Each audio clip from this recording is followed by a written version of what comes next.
silence. Often messages come to us in the silence.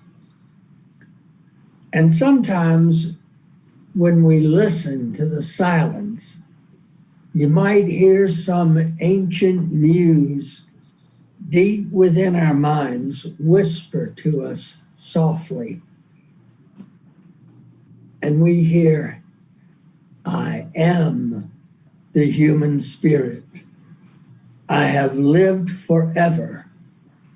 I brought forth the very first human emotions. Great minds have argued through the ages how I came to be. Some tell us of how we crawled out of the primordial slime. And when the first human being stood erect, maybe that's when we woke up. I think that is when we moved from the unconscious to the conscious. But it seems so long ago and so far away. I do remember that we were scattered about in the early times. Tiny tribes and little bands struggling to survive, spending almost every minute in work to gather food and to seek shelter. We clung to each other for warmth and security. We were like sailors adrift in a cosmic sea. Some of our members flourished, other members grew. Some died off like roses planted in sand. Our consciousness, our collective wisdom expanded. We found ways to do things collectively that we could never have done alone. We found new ways to hunt and fish and to gather and to build. And then fire. Like a lightning bolt, it changed us. It propelled us light years ahead of all of the other animals. But it was on that frosty day when one of us killed a beast with a bone. For the first time, we had a weapon, a tool. Now we were really different from all of the other animals around us. We took a different path, one giant leap after another. Fire, weapons, tools, symbols, language, alphabet, writing, art, inventions. Maybe that was the first time we felt comfortable to really laugh. We feared, we cried, we loved, we reasoned, and we questioned. Other minds say that isn't so. That's not how it happened at all. They preach that we arrived by His divine plan. He put two of us in His garden, but we made the error of questioning. We got ourselves thrown out, we did, and we had to fend for ourselves. They say these two begat more, who begat more, who begat more, all in His name. It has been so long ago that I hardly know if it makes any difference how we came to be. But just know that I am the human spirit, and I reside in every human being. In some, I'm not recognized until disaster wakes me. In some, I am self-evident, shining through the sparkle in their eyes. For most, however, I can be seen in the great holidays of the winter solstice and the spring equinox. But even then, I can be seen in everyone, even behind the most tired and lifeless eyes. However, the human spirit is always under threat. When the warmongers beat their chest and little men puff about espousing the glory of war. But I am frustrated with when the timid give in to resignation. Never fear, however, I am always there. I am alive and courageous in every heartbeat as we traverse the seasons.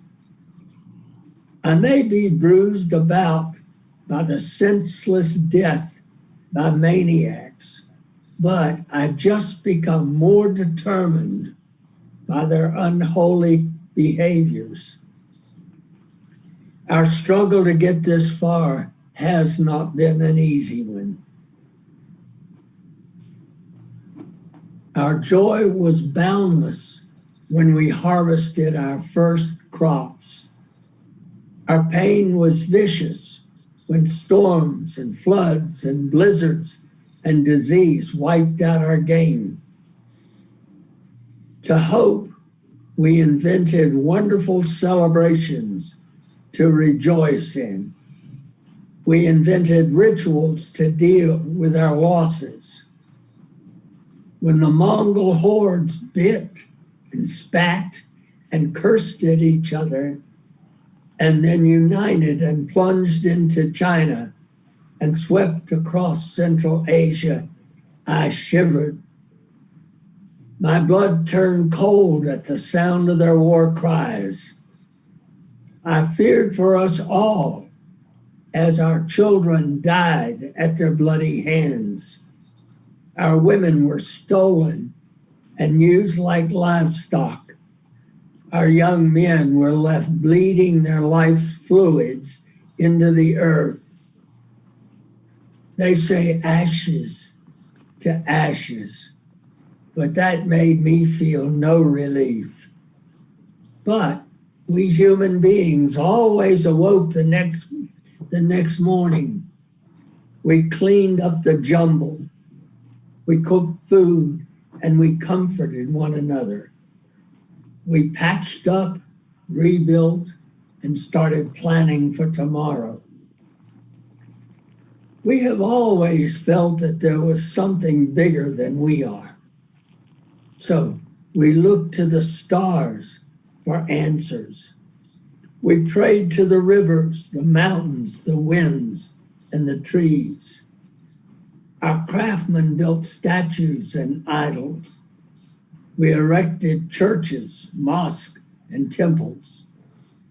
At some point, we must have decided that some of us were better than others of us.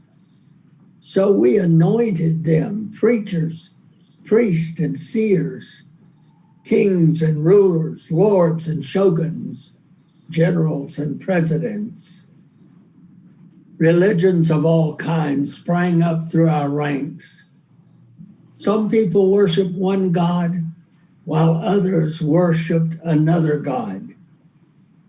We have bowed down to thousands of gods in our brief cosmic time. One of our greatest failings, however, has been that at times we felt that it was only right that some of us could kill others of us because they had the wrong religion or they believed in the wrong God. How odd it is, if you stop to think about it, that some of us thought we owned the truth. Yet even though we believe differently, there were moments of peace and tranquility. In those moments, the Spirit soared. Maybe some of us could see more than others of us.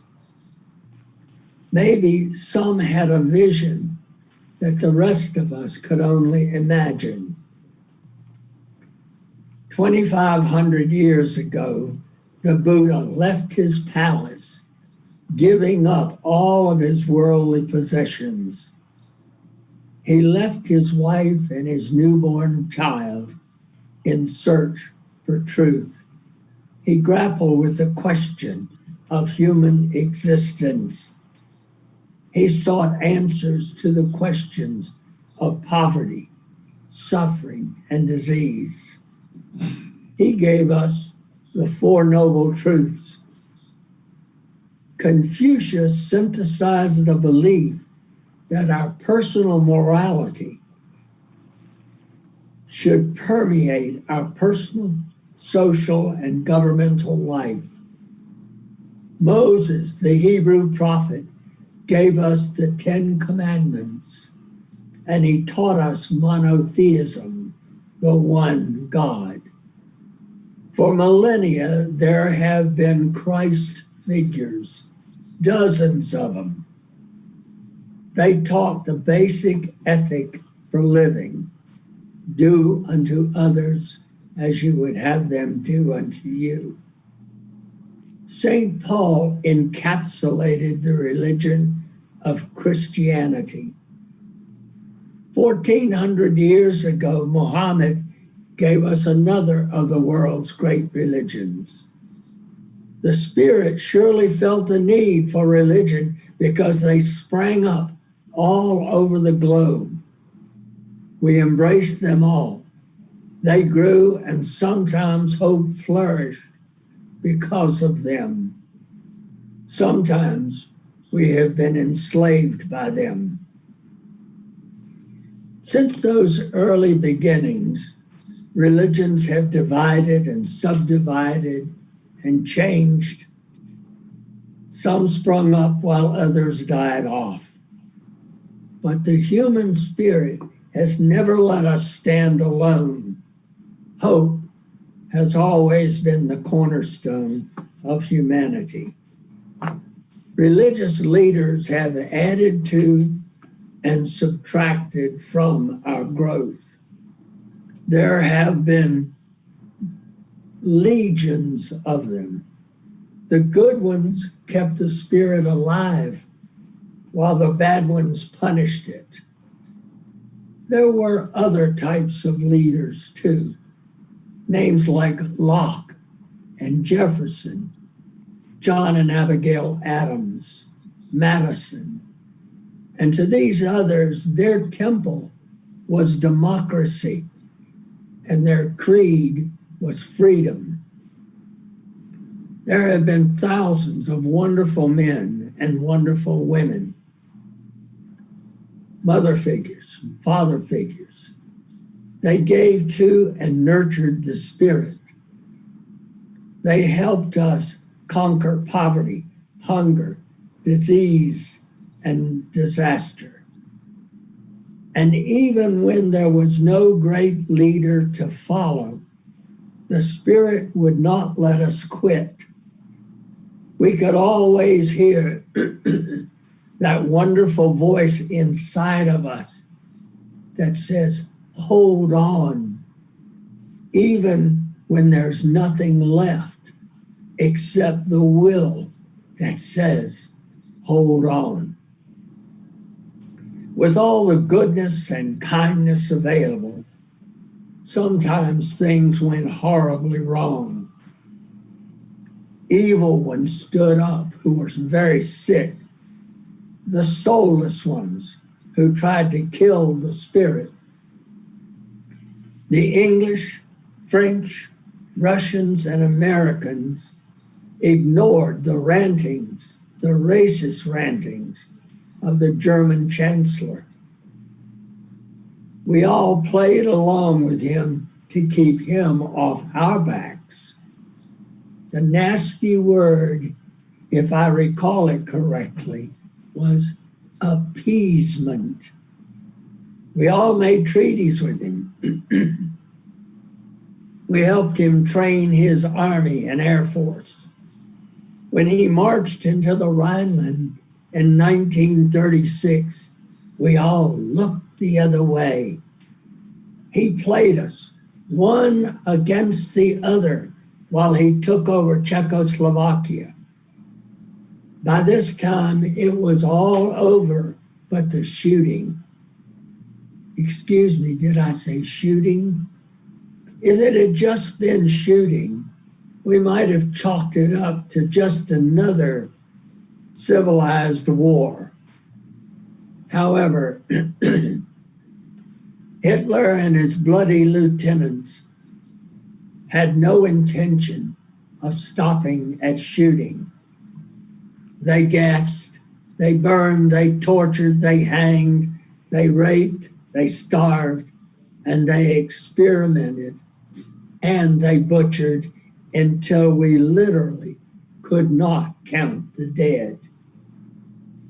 This, of course, was done so that his Aryan race could rule supreme. And all of this was justifiable. It's okay to eliminate the under people. Therefore, Jews, blacks, Muslims, Poles, Russians, and Czechs could be wiped off the face of the earth. But the human spirit never faltered. Even in the death camps, Auschwitz, Dachau, Belsen, Treblinka, the human spirit lifted us up.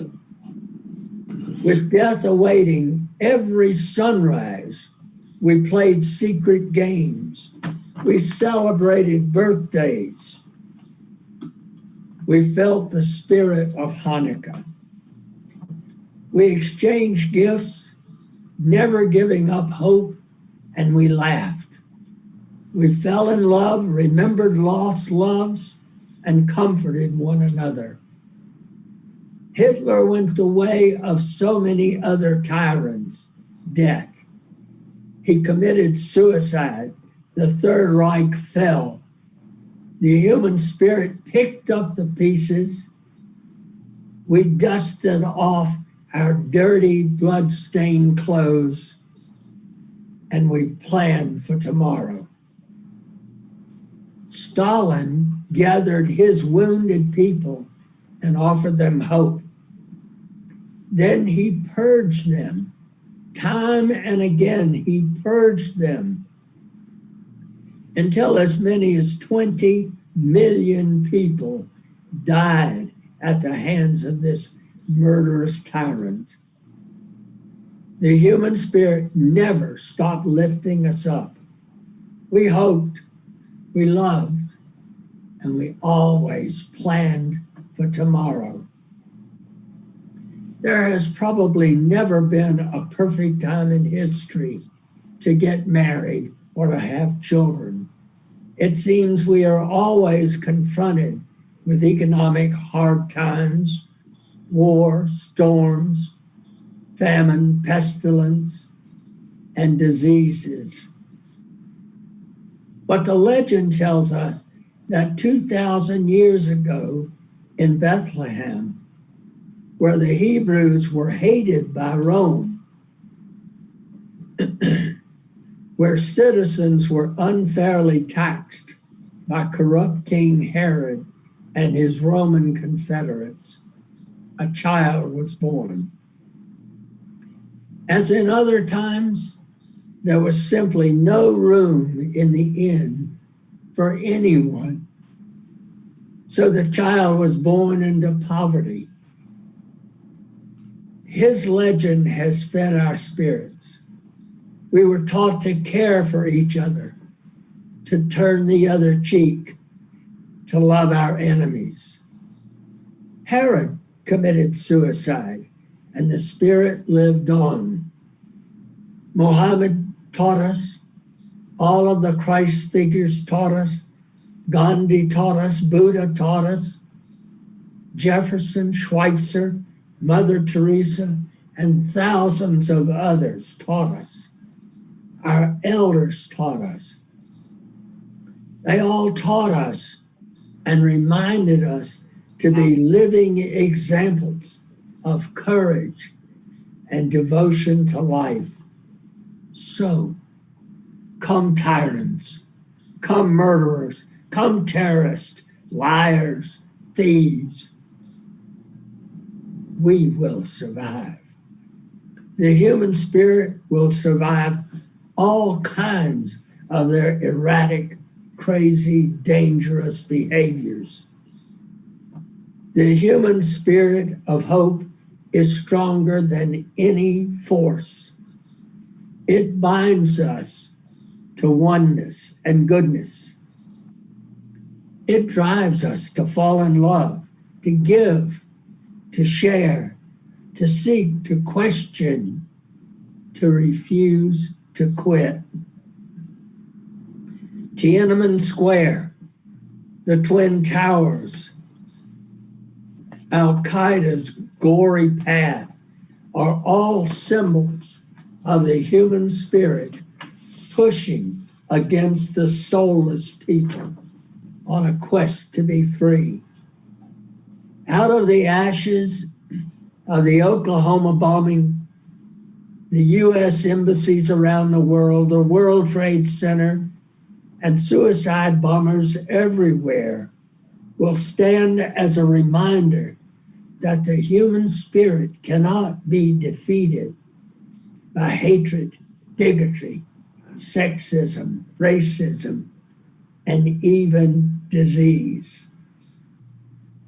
The Berlin Wall crumbling is the promise that Attila the Hun, Adolf Hitler, Joseph Stalin, Mussolini, and Osama bin Laden will die, but the human spirit will prevail.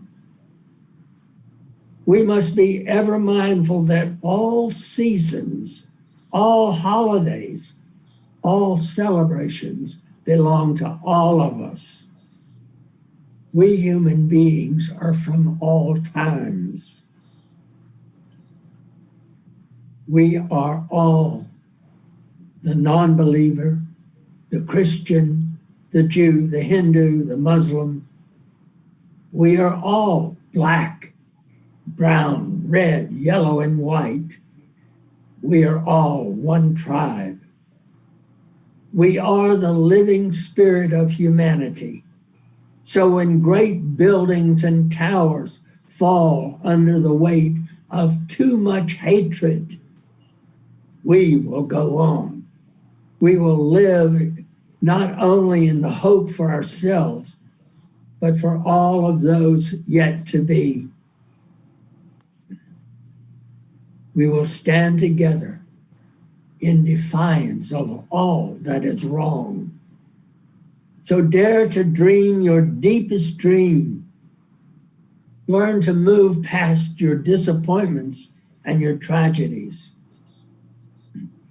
Live your life so that the winds whisper words of your deeds through 1,000 ages.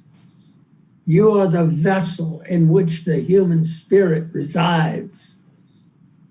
Pass it on in better shape than it was when you first received it.